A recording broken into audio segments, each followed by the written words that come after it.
Hey, what's going on? Look at this, man. This shit is still fucked up. Look, the lighting is still fucked up. You messed it up. I broke the shit. You broke it.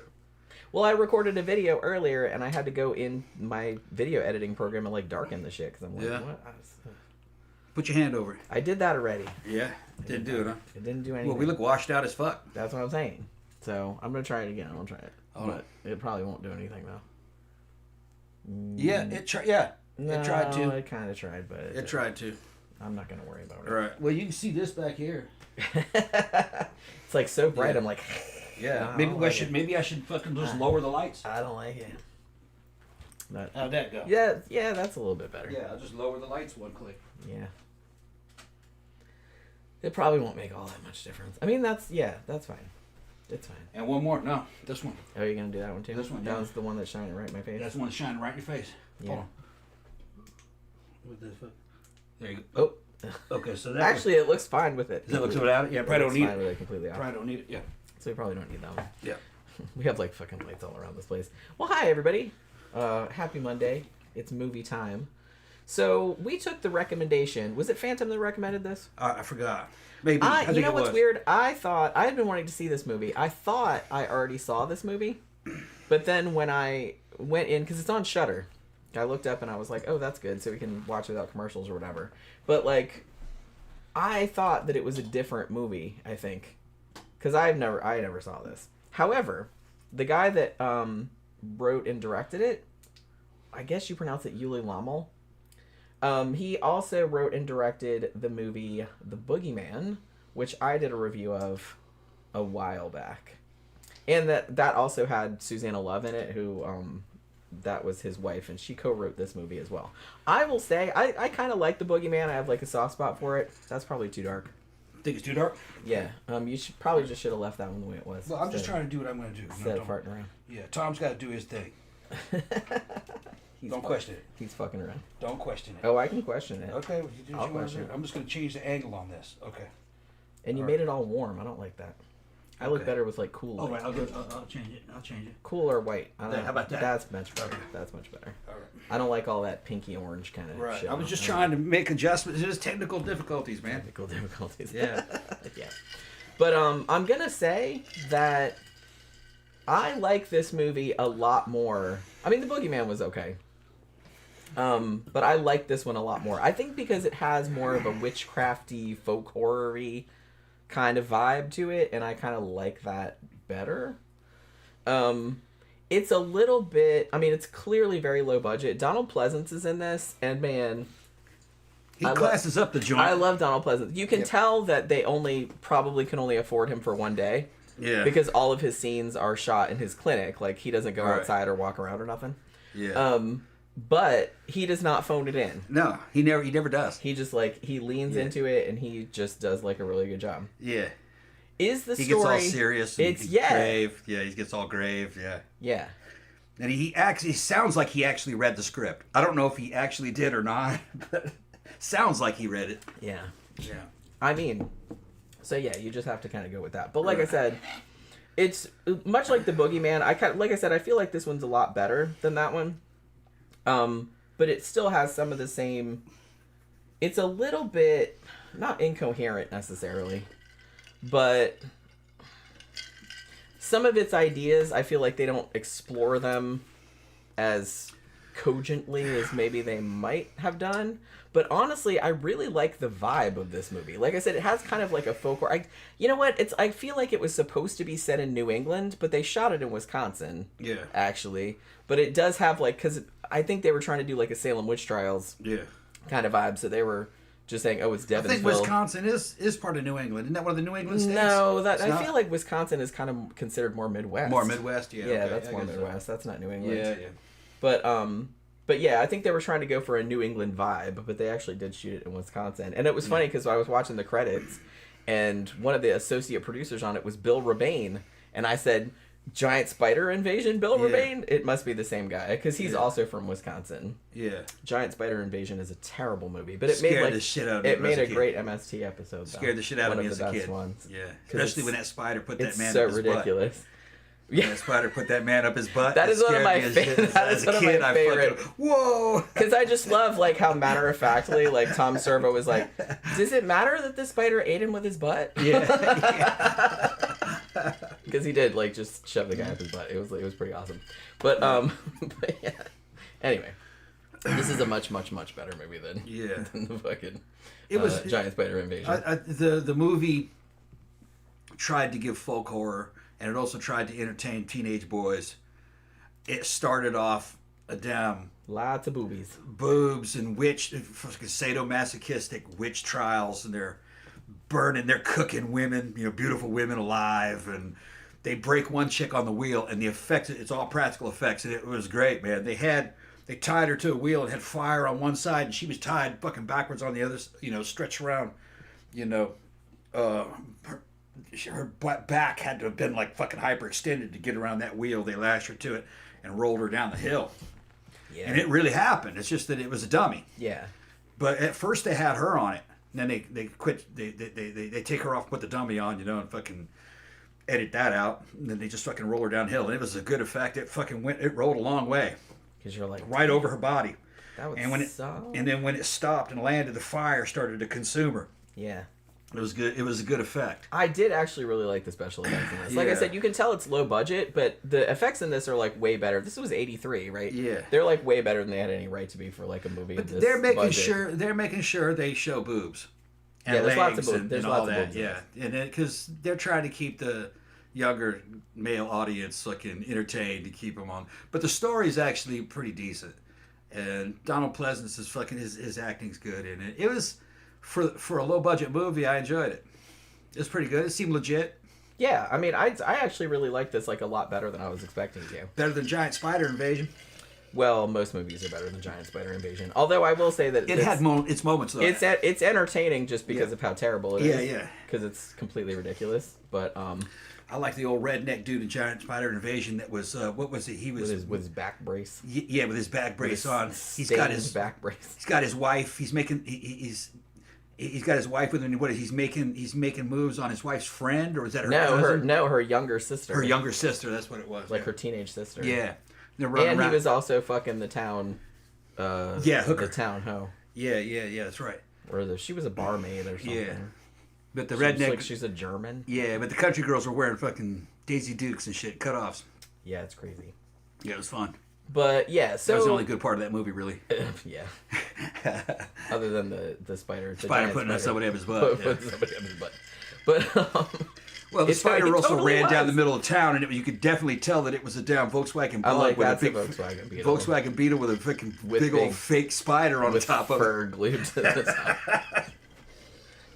Headlights or eyes. It's good. Look like a carnival float. Then or not a carnival float. They were thinking. But yeah, I mean, that was obviously, like, ridiculous. This one was, like, a lot more serious. So, what they did, so Ulli Lommel and are they still married? I don't even know. Suzanna Love, like I said, she was in Boogeyman too. And she's also in this, and she co-wrote the script. So they were inspired by the Salem witch trials, and they kind of wanted, I feel like this movie's, like, slightly ahead of its time, because they wanted to do something where, I kind of feel like through the 60s, 70s, when you had, like, the witchploitation subgenre, usually, I mean, I don't know. I kind of feel like something like Mark of the Devil or something like that did like sympathize with the women somewhat and be like, hey, this is pretty fucked up, like what's happening to them. But I kind of feel like a lot of them made the witches like real witches. And this one, the witches, technically, I don't even know if they're supposed to be witches. We'll get into that in a minute. Yeah, but the bad guys are definitely like the town elders. Yeah. You know what I mean? They're definitely the bad guys. So so the beginning of this is set in 1683. And there's this real skeevy preacher dude or whatever. And they've accused these three women of witchcraft. I can't remember. I know one of them was like reading tarot cards. What were the other two doing? Nothing. Like 1600s? I think one of them was like making some I don't remember. soup or some shit in a pot, like out in the woods or something, and they were like, accusing them of all kinds of stuff. Yeah, so it was that. Yeah. So all of them get rounded up, and then they kill him in like different ways, which I thought was kind of creative. Yeah, and the dudes are definitely getting off on it. Oh yeah, like the first lady, they Yeah. feed her to pigs, which Yeah. I was like, oh, okay, 'cause you don't see that in a lot of movies. So they feed her to pigs, and then the second one, they tie her on the spiked wheel thing, and then like set it on fire, and then roll her down a fucking hill. Yeah, broke her on the which I wheel. was like, damn, all right. Yeah. And then the third one, I guess they just strap her to a pole, tear her clothes off because she was the hottest one. Yeah. And burn her alive. Yeah, well, they act more like cooked her alive. Yeah. She wasn't, because they showed the aftermath that it was the same woman, but they just kind of had her red, kind of like she'd been cooked. Yeah. It looked pretty good. I thought it was a pretty good effect. Yeah, it was actually. effective. Yeah. Because she could, because like I said, she was kind of cooking, and then like there's a distant shot where she like falls off Yeah. the pole, and she's all burned and like barbecued looking, and I thought it looked pretty good. Like I Yeah. said, for a movie that probably only cost $100,000 to make, maybe It had good special effects, actually. it actually had decent special effects. Yeah, except towards the end with the lasers coming out of the eyes. I didn't really. A lot of agree. '80s movies did that I kind of didn't shit. agree. Though. I didn't agree with that. I would have done it a different way. Yeah, probably. But they have to get fucking laser beams in there because of Star Wars. Yeah. If It's you the '80s. We need laser beams. Yeah, if you have laser beams in there, then fuck, man, this is a fucking high tech movie. Like Star Wars, yeah. Yeah. I mean, and like any of those kind of like light effects that they had in the '80s were like so cheeseball. I kind of wish they hadn't done those, but I would have done it more kind of like something out of The Omen, where it's zoomed in on her eyes. yeah, and just the like person zooms died. on the face or something. Yeah, like and then that. the person Much cheaper, dies. Yeah, too. cheaper and it looks better. and more effective. Yeah. I would argue. And you do it with a sound effect, zooming in and a sound effects. Yeah, not a cheesy sound effect like boing boing boing No, or whatever, like no, nothing no. like that. But No, you want like a fucking Like, in The Omen. It was like whoa whoa. Remember that? yeah, It sounded like people chanting whoa. yeah, like that kind of shit. Yeah. So you're led to believe. See, okay, so this is what I thought was the implication. Out of the 3 women that they burned, I assumed that the one that they burned at the stake, like the other 2 women were completely innocent. They're just sitting there going like, hey, I'm not a witch or whatever. And it's just like, what the fuck are you doing? And they're just like, and the dudes are, like I said, they don't make any secret about the dudes are totally getting off on this. Like the preacher guy is sitting there going, Yeah, licking their lips, going yeah. it was like all like that. And I'm just like, bro. They were the sexual sadists. Yeah. Yeah. So, which I kind of feel like is probably pretty close to reality. But, Probably was. Yeah, I'm sure. You'd have to be that way in order to do that job. Yeah, why would you do that to people? Yeah. Like, unless you got off on it somehow. So yeah, but I thought the 2 women, like the one that got eaten by pigs and the one that got broken in the wheel, I was led to assume that those were just completely innocent ass women that were just like, hey, I just have some tarot cards, like chill the fuck Yeah.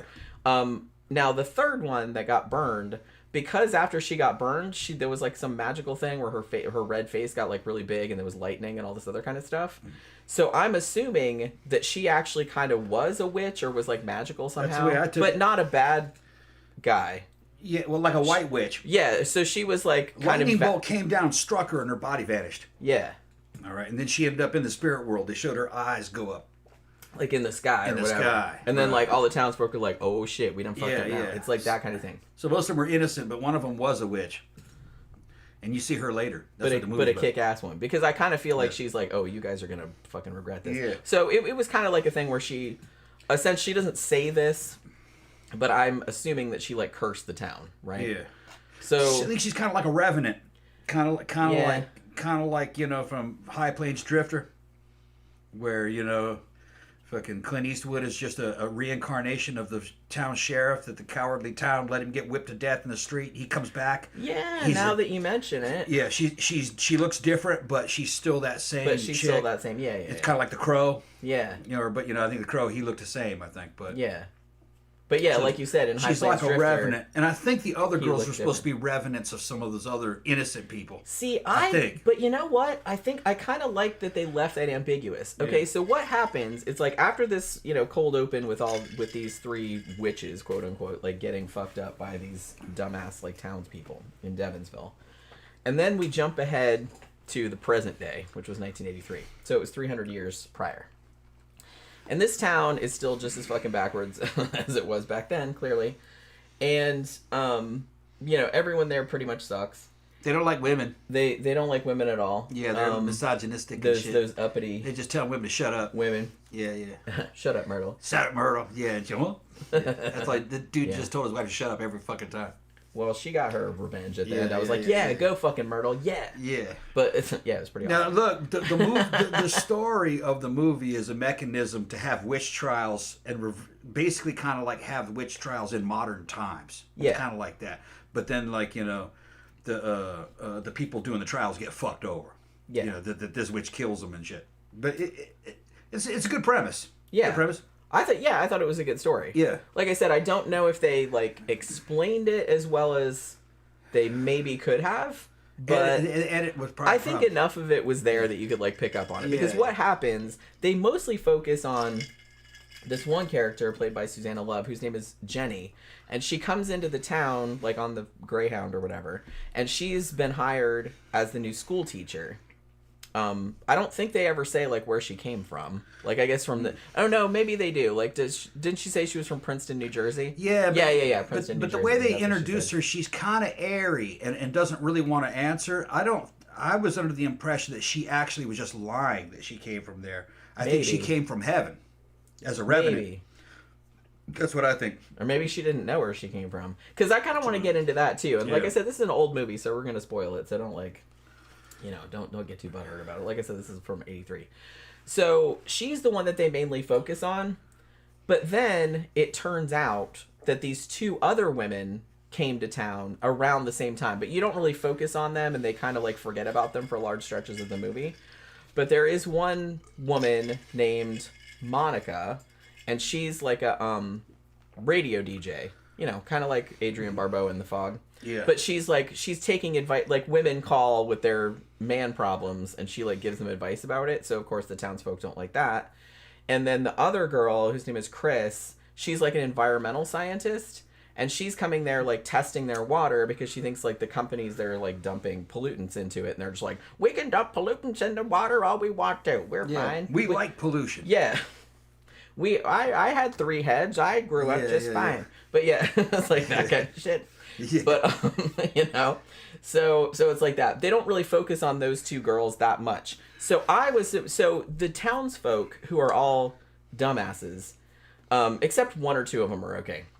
But Donald Pleasence is in Donald there. Pleasence is okay, and then there's another dude who's played by Robert Walker, I think, who is the brother of the rapist guy. Yeah. Right? Ralph, I think, is the rapist guy's name. But this guy's, I can't remember what his character's name was, but he was all right. Yeah, and Donald Pleasence is the descendant of one of the main of the executioner. Yeah, who doing all this shit. The one with the tongue. Right. He had all his all these books and documents about it, and he even had inherited a fucking disease where worms were eating him alive from inside his body, and it was because of the injustices his ancestors did. And so he was like trying to redeem his family line, bloodline, essentially. Right, by trying to trying to right the wrongs. So he's actually kind of a hero in this. Yeah, he kind of knows what's going on, right? And he knows that it's like this is a curse. Right. He's a doctor, so he couches it in medical terms, like, "Oh, I have this disease," and it's just basically like mealworms, like coming out of his skin, and he keeps them, which is so funny. Like he just like pulls them out. He's like, "Gonna put that guy like right there in the fucking in the test tube, in the Kool-Aid or whatever." And so he's keeping them. I don't know why he's keeping them, because it looks good on camera. Just 'cause. So, but he's doing that. But he kind of says later on, they don't say this, but I think it's implied that it's a curse, and the only way you could get rid of it is by him redeeming, by helping the witches. Oh, it is definitely a curse. Yeah, It is medically impossible for the human body to produce worms. Yeah. I mean, they can get in there by other means. Yeah, by parasitic fucking parasites. But that's not what he said it was. He said his body was producing them. Yeah, and that his ancestors had been like consumed from the inside by worms. Yeah, and that his ancestors had the same problem. It was a curse. Yeah, like I said, he doesn't say that, but that's he couldn't cure it. Yeah. So he's kind of trying to low key help the women, because here's the thing: they leave it ambiguous as far as I could determine that at least the other 2 women, Monica and Chris, I don't think those are necessarily reincarnations of the witches. But They could be, but then I think they left it ambiguous. You can be like, well, the townsfolk just thought they were. I kind of think it's more like what I said earlier. Because they just got killed. I think they were. Well, I don't know the other ones. I don't know. But the thing is they weren't witches. If they were revenants, they weren't revenants of witches. They were revenants of Regular mortal people. women. Yeah. But the main one was a revenant of a witch. Yeah, So she had a lot of bunch of she power. had supernatural powers. Right. And if you guys have ever seen High Plains Drifter, you see that. People think that's just a regular Western. It's not. That's supernatural shit. It's like The Crow. You know, Clint Eastwood is playing a dude who's a revenant. He's a remanifestation of a dude, of the sheriff who got whipped to death in a town. And the town was too cowardly to save him. So he was a High Plains Drifter. He was a drifter from a higher plane. He comes down and fucking punishes the town. He turns it into hell. Yeah. It's a great town. It's a great movie. One of the best Westerns, man. And it's a paranormal Western. Yeah. Yeah. Which, like I said, I feel like a lot of people don't. They don't get it a lot of that, times. but it is. Yeah, but he does. He's not a. He's not a man. He's not a person. He's more like a demon, a daemon, or something. First thing he does is shows up and rapes a woman. Yeah. Remember? But she was responsible for some shit that went down. He was punishing her because she was part of the crowd that had him whipped to death. He fucked everybody up. Yeah. Painted the town red. It was pretty funny. Painted the town, and then renamed it Hell. Yeah. But see, Put the midget in charge because he was the only good man. Remember? Yeah. The little person was the only person that had a conscience. He was the only dude that was any good. Everyone else was a piece of shit. They were pieces of shit, and they were fucking cowards. Yeah. Their sin was cowardice, most of them. Yeah. They didn't stand up for what was right. Yeah, they didn't intervene. They just watch and be like, oh, well, sucks to suck. Great fucking flick. Makes me want to watch it again. But there's some kind of parallels with that story and this story. Now that you mention it, it is kind of a similar setup because this woman, like I said, the other two women came to town too, but I think if they were meant to be reincarnations of the other two women, I thought it was implied that the other two women were not witches because nothing supernatural happened when they got killed. They just got killed, back in 1683. And then in the modern day, the fucking stupid redneck townsfolk basically go and they try to do the same thing to them, but in a modern context. So the woman that got eaten by pigs, they tie her up and throw her out in the woods and then let dogs eat her. Mm-hmm. And then the other woman that got tied on the wheel, they strap her and drag her behind a truck until she dies. And then they try and burn Jenny, the main one, they try to burn her to death, but you know that she's the only one that was a witch, I guess, because she was the reincarnation of the lady that got burned a long time ago. Yeah. That went up in the sky with the face and the lightning and everything like that, because she starts fucking everybody up. I don't think I'd classify her as a reincarnation. I would classify her as a remanifestation. For all we know, it could be that. For all we know, she was never born. She just fucking materialized for this mission. That's what I was wondering. Because that's what it seems like when she shows up. That's what I was wondering. I don't think she had a past. Because she just shows up, the Greyhound bus just stops in this dinky ass little town, and she gets off, and she's got her little suitcase, and she's got her little school teacher outfit on, and she's just walking down the street, and the rapist guy picks her up, and he doesn't try to rape her yet, but so. And it was funny because I didn't even know if this character was a good guy or a bad guy. But as soon as he's like, "Hey, want to ride?" I was like, "It'll only be a light raping," and then it turned out he was a rapist later on. But yeah, I was like, "Yep, called it." But so she just shows up, and the guy does ask her where she's from, and she says Princeton, New Jersey. But the more I think about it, the more, like you said, I think it's more like a High Plains Drifter situation where she just showed up here as a manifestation of the witch that they fucked up a long time ago, to do some fucking vengeful ass kicking on these dumbasses. And I think they leave it kind of open that the other women that they killed may have been remanifestations. But were they born? Maybe they were reincarnations. Maybe. I don't know. Like I said, but they died again anyway, so where's the justice in that? Maybe they were just innocents. I thought she was just avenging more innocents. I thought the movie, the message of the movie would be a lot more powerful if those two women were just random ass women. They probably were. They weren't even reincarnation, and they're trying to make the point that these stupid townsfolk believed they haven't changed in 300 years, and they believed these three women that came to town are all witches, just like they're manifestations of the reincarnation of the old ones. But it's like those two women were just random ass women. They're just like, hey, we just happened to show up here. You know what I mean? And I think that kind of makes it better. And to have a movie, there's got to be violence, and the bad guys have to kill innocent people, so there has to be somebody there. Yeah. So that's what they did. They were just killing more witches in the modern era. Yeah. Or people that they thought were witches. And they were, like I said, saying exactly the same shit. Yeah. You know what I mean? But when she shows up in the movie, when she gets in the car and she's real vague about where she comes from, remember? She just shows up walking. I was thinking she's a revenant. Because she vanished. And then at the end of the movie, she just gets back on the bus again and leaves. Yeah. Well, in High Plains Drifter, you see Clint Eastwood, the drifter from a higher plane, just coming out of the monkey waves in the distance. The heat waves and then they have a supernatural eerie music. Wow, wow. Yeah. He wasn't born. He just manifested. He just came from the spirit world, from a higher plane.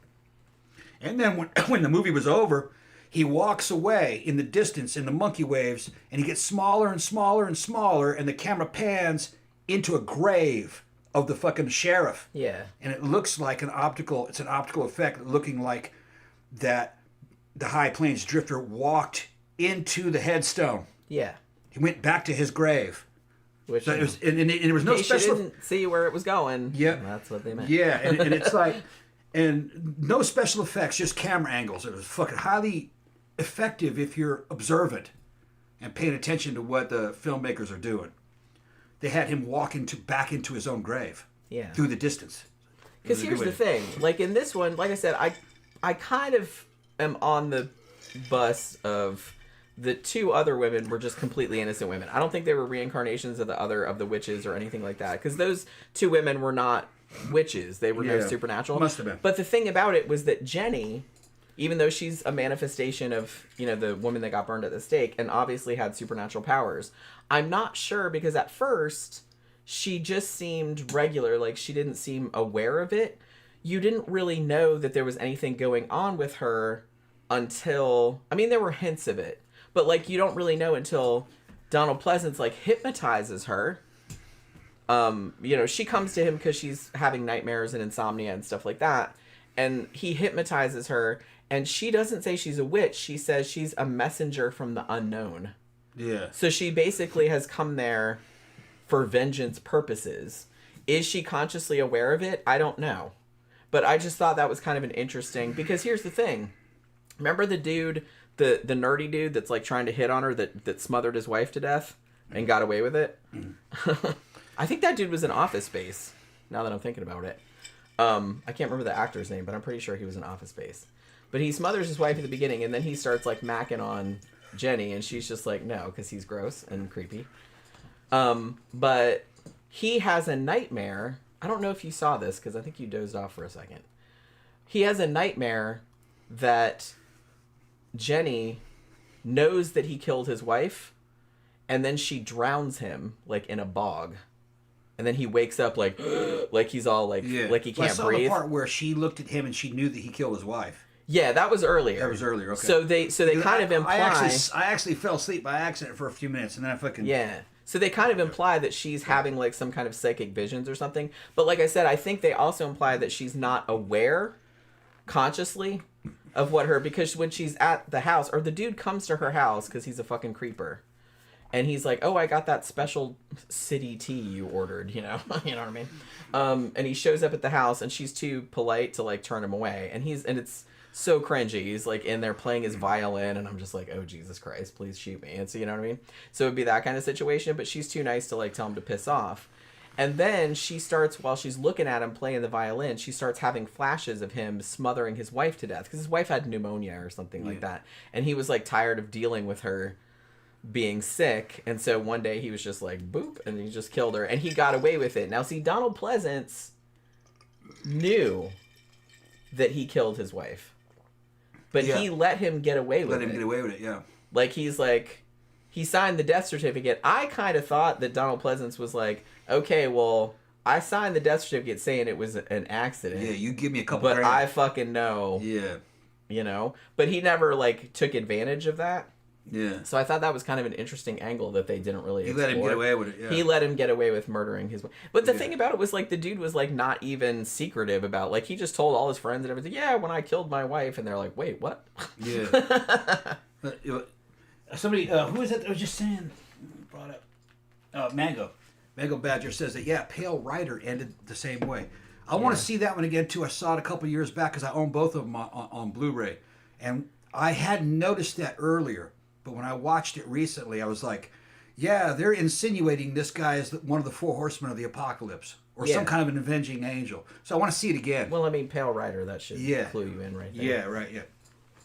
But I thought that was just a euphemism. Nah. But no, I think he was some kind of supernatural entity. Literal. Well, not literal, but metaphorical literal. Yeah. You know what I mean? But yeah, it's really interesting that you brought that up because now that I'm thinking about it, this movie in that context, I think maybe that's what they were going for. Yeah, I think so. Like, cause her just showing up on the bus and like she didn't really say. She said where she was from, but she was kind of. But she didn't say like how she got this job, like why she specifically came to this dinky ass stupid town. Like, to take this job? Well, you know when they showed that one witch get struck by lightning and she vanishes and her eyes go up to heaven. You know she goes to the spirit world. Yeah. Okay. And then this chick shows up and she has kind of the powers of a psychic and she does witch.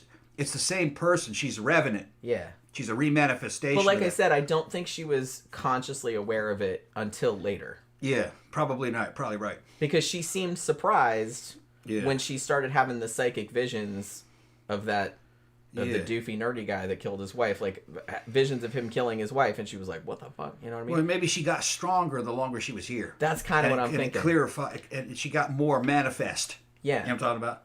Because by the end, I mean, now I will say, no, I'm not blaming her or anything, but she didn't prevent the other 2 girls from getting killed. But somebody has to die in this movie. It's a horror movie. Yeah, that's true. But when they kidnapped her and tied her up to the stake and tore her clothes off and we're gonna burn her and stuff like that, and everybody was like, yeah, burn witch or whatever, and then like fucking lasers start shooting out her eyes. Now the end of this, I love that they were just kind of like, you know what, we're gonna go as special effects balls to the wall. We're gonna do a little bit of Scanners. Yeah. We're gonna do a little bit of Raiders of the Lost Ark. Yeah. We're gonna do. It's just like Star Wars. So one dude's head explodes. It's awesome. One dude's face like melts off, and they show it like for a long time. And in a way, it was a little bit better than the Raiders of the Lost Ark ending, where the Nazi guy melted, where the Gestapo guy melted. Longer. It showed it longer, and it showed the skull pop out and everything. The skull with the eyeballs in it. Yeah, but it was still a pretty good effect. And then that other shithead, what was his job in this town? What did he do? Which one? The weird looking guy with the dark hair. Oh, I don't know. I don't remember what everyone's job was. But I remember the nerdy guy like worked at the general store or whatever, but I don't remember what the other dude did. But he looked after all the cabins. That's right, because he was creeping on the environmental scientist girl. Like, hey, I'm gonna come and fix your stuff, and then he like touched her face, and I'm just like, oh man. But yeah, it was this whole thing. But that guy, I kind of love this because he was he was like, burn the witch, and then his wife Myrtle, who he has been telling to shut up this entire movie, she comes up behind him with an axe and just goes, what? Yeah. I forgot. And I was like, go Myrtle. Splits his head open with an axe. I know. I was like, nice. And it looked pretty good. They didn't show it real clearly, but they let you know what had happened. Myrtle was not having it I liked anymore. I liked the practical effects. I did. I thought they were very good. When they started to try to go a little too high tech with the laser beams out of the eyes, it looked too cheap. It looked too dated. It would have been so much better had they done it fucking Omen style. Yeah. Where they just zoom in on somebody's eye and you have the fucking weird, and then that person dies or something. Yeah, and like I said, that's actually much cheaper. Yeah. But like I said, in the 80s, I kind of feel like they had to do that. They just thought it was so neat, like all these yeah. post-production like laser effects. That were like, we have to have that. It was well, look what they did to Rawhead Rex. They were doing that in Rawhead Rex too, right. you know. So it's just kind of like, which is one that needs to be remade. I really wish somebody would remake that game. Yeah. It's a good idea. I wish that about a bunch of Clive Barker movies because really I think the only good Clive Barker movies are Hellraiser, Candyman, Yeah. and possibly Midnight Meat Train. I think all the other ones. I mean, Nightbreed was okay, but that could be done a lot better. What I would do is I would reboot fucking Rawhead Rex and do it in folk horror style, and you have to film that bitch in Ireland. You can't film it anywhere. I mean, that else. movie would be amazing It's if gotta be somebody Ireland. did it right. Was it Ireland or Scotland? No, it was Ireland. Right? Yeah, it's Ireland. Yeah, and it's got to be Irish as fuck. Yeah. All Irish cast and shit, except for the Americans that show up. But why are Americans there? It was an American wife with his Irish husband or English husband, wasn't he? I don't even remember if that was in the story. Okay, I'd have to look. Right. I haven't read that story in a long time. But You could do that fucking movie well now. You could do that story. you don't need well. any fucking Americans in there. Yeah. Nuh-uh. I make it really fucking Irish. Super Mick. I mean, one of my favorite movies from this past year was Irish. Yeah. Oddity. Well, wasn't fucking And there was no Americans in that. wasn't Bavarian Irish? Bavarian. Bavarian? The director was Irish. Yeah. Oh, okay. The director That was a Irish. great movie. Yeah. Yeah. One of my favorites. Yeah. I own it. I know, I love that movie. But yeah, I mean, there was actually a movie, as far as Irish folk horror goes, that was called, what the fuck was the name of it? It was the one with like the little, the changelings. Oh, the two little kids? No, The two kids? no. It was recent. It was like recent-ish. 2015, 2016. I didn't see it. And I don't remember what it was called. I reviewed it a long time ago, but I can't remember. The Hallow. The Hallow. That's what it was called. And it was pretty good. And it had kind of an Irish fairy stealing babies kind of thing to it, like the fairies out in the woods. Yeah. And so that was kind of cool. It had like some creepy shit in it, like when they stole the baby and brought the changeling back. That was like pretty creepy. Yeah, Mango Badger agreed with me about Pale Rider. That fucking Pale Rider and fucking High Plains Drifter make a good double feature. Yeah. And he thought it was also some one of the horsemen of the apocalypse or some kind of avenging angel. I have to see it again though. Yeah. Because I'd seen it many times as a kid, but I was too young to pick up that angle. I was too young to pick up the angle of fucking High Plains Drifter. Yeah. I had to get a little bit older and understand. And then you're like, oh, well, because it's obvious Now, like but, when you're an adult. My Uncle Red saw it, and he never really picked up on that. Who did? My Uncle Red. Oh. He never picked up on that. He thought it was the same guy. But they show the sheriff, and he looks similar to Clint Eastwood, but he's not being played by Clint Eastwood. He didn't quite get it that he was a revenant, because in American culture, it's more common to understand what a ghost is.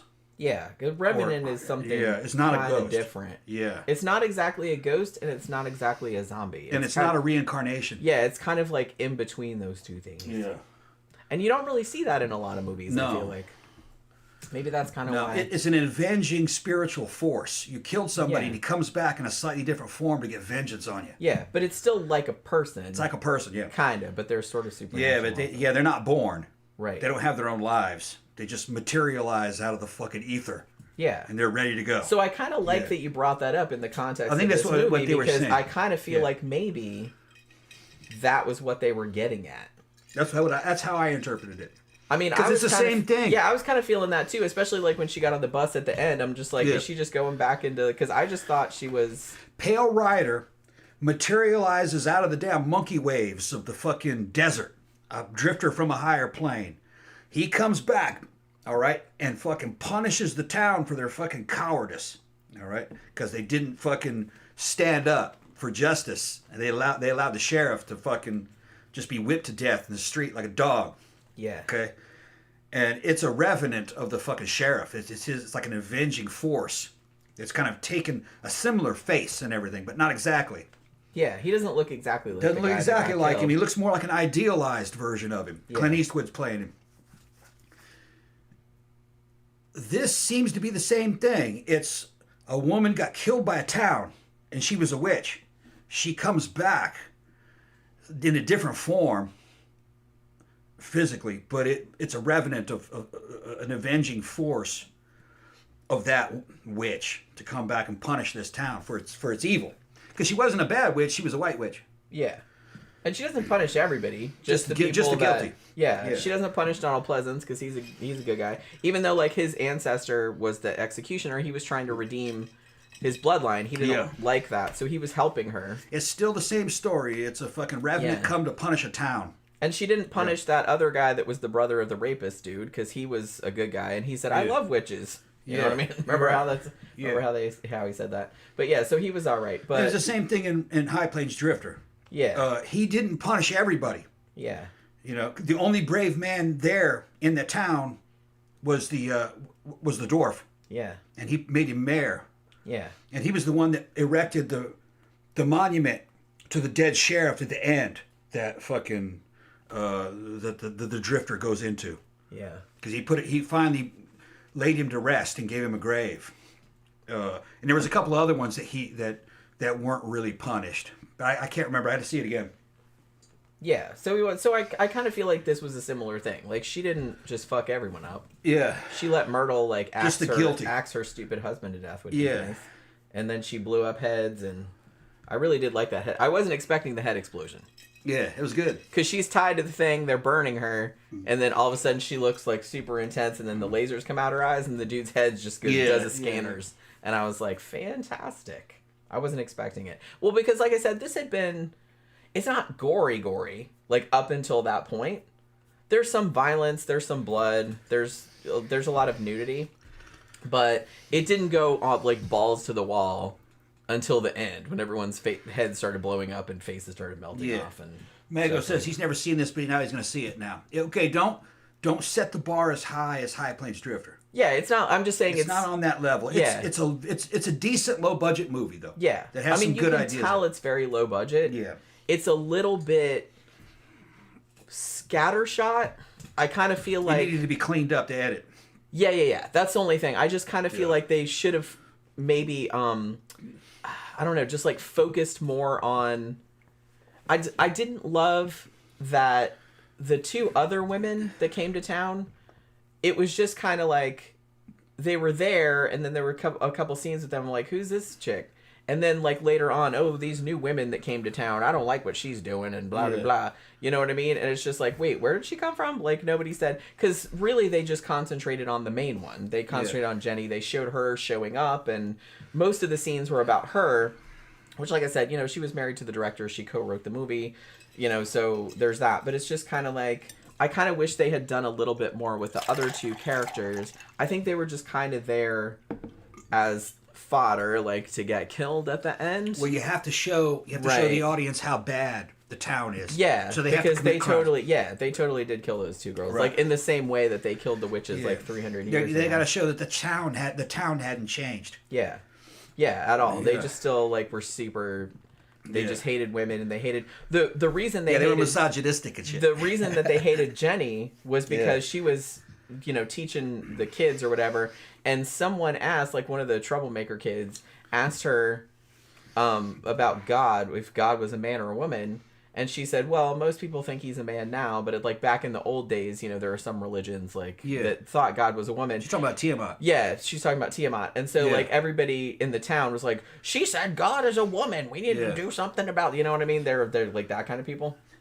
So yeah, I kind of feel like it almost had like a slight like early satanic panic kind of shit to it too. Well, like here's all these satanic panic was building around this time. Yeah, like that's what I mean. So it's just kind of had like this tiny little town with all these dumb ass like backwards ass people. Yeah.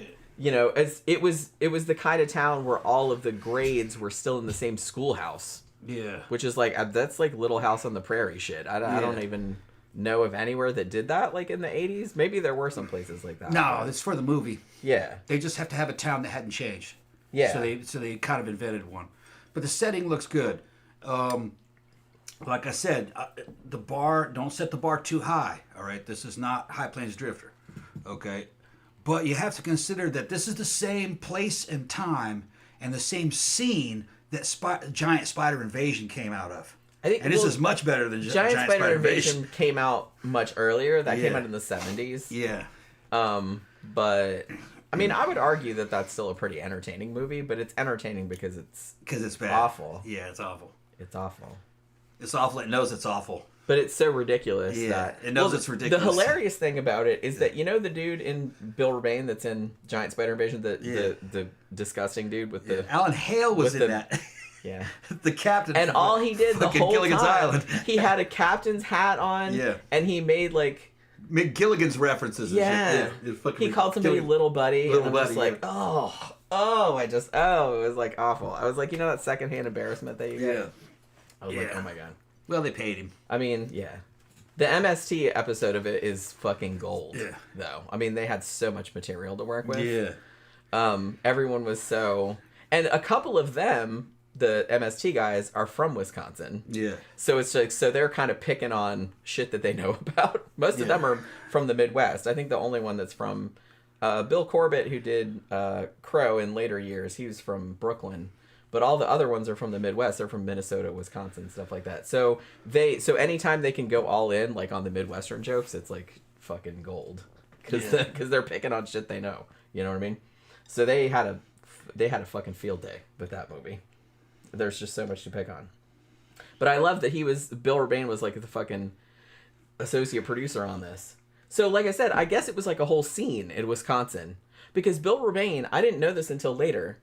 He was the disgusting dude with the stained back brace in Giant Spider Invasion. Yeah.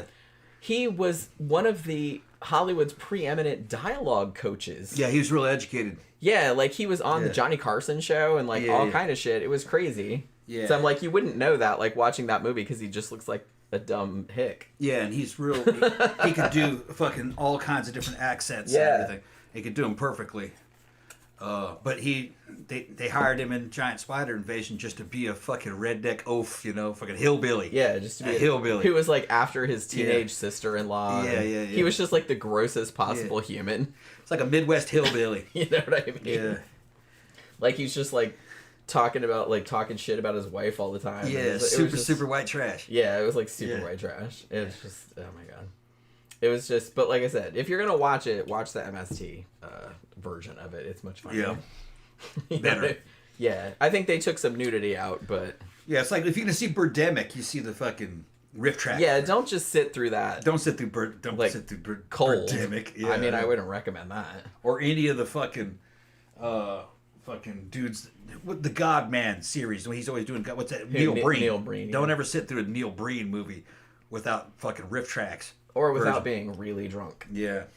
That helps too. But I don't know. There are some movies for me that even the MST gang couldn't really save. Not a lot. Fu Manchu was one of them, right? Castle of Fu Manchu. Yeah. With Christopher Lee. And I love Christopher Lee. I'd watch him in anything, but holy crap is that movie awful. That is one of the worst fucking movies I've ever seen. And I can't even explain like what's so bad about it. It's just every time I watch it, I just want to like We watched some of the old Fu Manchus. They're good. The original one with what's his name, Boris Karloff. Yeah, is good. And then the Peter Sellers fucking Fu Manchu was good too. Fiendish plot. It was funny, kinda. It wasn't as funny as I remember. Yeah, well, you were a kid. It was funnier when I saw it. It's funnier when you were a kid. But it kind of had some cool ideas. It was Fu Manchu. Yeah, Peter Sellers is kind of hit or miss for me. Yeah, honestly. Like, some of his shit's really funny, and then some of it I'm just kind of like, Yeah, in that one, he's kind of ends up being kind of like a likable villain. He kind of becomes a good guy. Yeah. And he eventually assembles the fucking elixir vitae. Yeah. And becomes a young man again. He goes on HRT, basically. I remember that shit being on cable, like, every 5 minutes. Yeah. Oh my God, it was on all the time. Yeah. It was okay. It was fun to watch. Like I said, it wasn't as funny as I remember, like when I saw it the first time, but you know what I mean? I don't know. I might feel the same way about some stuff that I saw back then. But yeah, so this movie, Phantom says that it is free on YouTube. It is, if you want to watch it other places, it's also on Shudder. So if you have Shudder, you can watch it for free on there. Probably a better cut. I would imagine. I don't know what the YouTube version looks like, but yeah.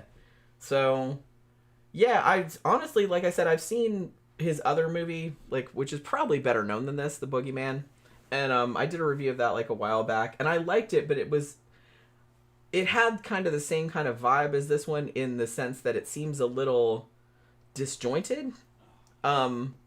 This one kind of seems disjointed too, but not as much as The Boogeyman. I mean, because I kind of feel like the ideas in this one are not as out there, because like The Boogeyman, that was kind of weird. It was just kind of like, I don't know. I didn't get a clear sense of how the supernatural shenanigans, like what the rules of them were. So I'm just kind of like, oh, it's so like one piece of the mirror can like the ghost can pop out, or like what's that about? You know what I mean? Like they didn't really like establish. If you're doing a supernatural horror, you kind of have to establish rules. Like what can this thing do? What can it not do? What are its weaknesses? All this other kind of stuff. Otherwise, it's just going to be nebulous and it's not going to make any sense. So I kind of feel like that, you know, the boogeyman suffered from that a little bit. This one is a lot more coherent than that, I feel like, because it has a grounding in Salem witch trials, witch curse, you know, everybody understands that. So, and like you said, now that you brought up High Plains Drifter, yeah, it has a thing with like a revenge, like this is a revenant coming back to like punish this town for what they did to her ancestor or her predecessor or whatever the hell. So or her. It's her. So yeah, so I feel like this one is a lot more narratively cohesive than the boogeyman was, because that one was kind of all over the place, but it was still good, but it's kind of all over the place. This one's a little bit all over the place, but it's easier to understand. I feel like I think the only thing that I would have liked better is if they had tied in the other two women and maybe Donald Pleasence a little bit more. I get it, they couldn't afford Donald Pleasence for more than one day. Okay, I get that. They had to film all his scenes in the office, and it probably only took a day or two. But you kind of get a gist of like what he's trying to do, but I kind of wish they had, I don't know, just kind of tied it together a little bit better. But overall, I actually really liked this movie. I liked like the vibe of it. It has like a really good like folk horror-y kind of vibe to it, and I love that kind of shit. I saw somebody like the reviewed it that kind of compared it a little bit to The Blood on Satan's Claw, that British movie from the 70s. And it does have a slight tone of that. I think Blood on Satan's Claw is better. That's a great movie if you haven't seen it. But it's along those same lines. You know what I mean? Not quite as folk horror-y as that, but it's just kind of like, it's a similar kind of vibe, I think. But yeah. So like I said, free on YouTube. Also on Shudder if you have that. And I would recommend it if you like witchcraft kind of movies. And if you like Donald Pleasence. You know, he's in this quite a bit. You know, I thought it was good. You thought it was good. Yeah. We had a good time. It was watchable. We had a good time with it. Yeah. All right, so we are going to wrap things up for the evening. Hopefully you guys can join us on Wednesday night. We're doing more true crime. This was a recommendation by one of you guys, and it won in the poll. We're doing the Pike County Massacre. I don't know that. Which is just like, I didn't really know much about it either, but then I started reading about it. I'm like, wow, that's kind of messed up. So yeah, so we're going to talk about that on Wednesday night. So hopefully you guys can join us for that. Thanks for hanging out with us this evening. Have a good day tomorrow, and we will see you guys again on Wednesday night.